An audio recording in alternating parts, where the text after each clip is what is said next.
After committing the perfect murder, a man is trapped in an elevator overnight while trying to cover his tracks. A black and white French film from the 1950s was not on my radar of movies that I needed to see, but my dad has talked about it for months and I finally gave it a shot and was surprised at how fast-paced and interesting the story was. As I was watching, I could not help but compare this movie to something like Alfred Hitchcock would have made around that same time. Of course, it was French, so I guess it wouldn't have been Alfred Hitchcock who made it. It would be Alfred Frenchcock or Jacques Hitchcock or Jacques Frenchcock. I don't know which one of those names works best, but one of them probably does. The movie starts off with a bang. We see a man commit the perfect murder. Everything was planned to the T. The only problem is you can't account for every outside force, and no matter how well you plan the murder, it's always possible that you're going to make a mistake. While leaving the scene of the crime, the man is trapped in the elevator in his office building where the murder was committed. It's late in the day and the maintenance crew just shuts off the elevator. I guess back in the 1950s when the last person left the building for the day, the power was just shut off to save electricity. Now the interesting part about him being trapped in the elevator is not all the ways he tries to escape, but all of the stuff that goes on overnight that tangentially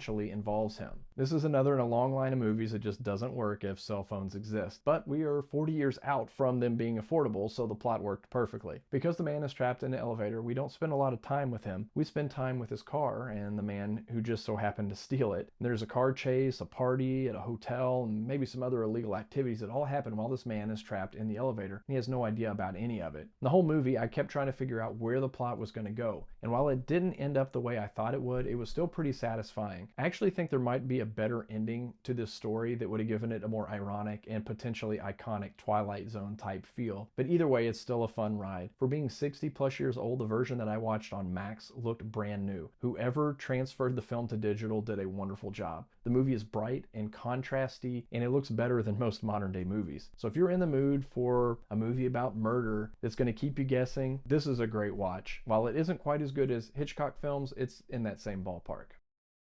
Rappelling off of a building, being trapped in an elevator, cool cars, looking over your shoulder in a convertible, not being scared with a gun to your head, standing in the rain.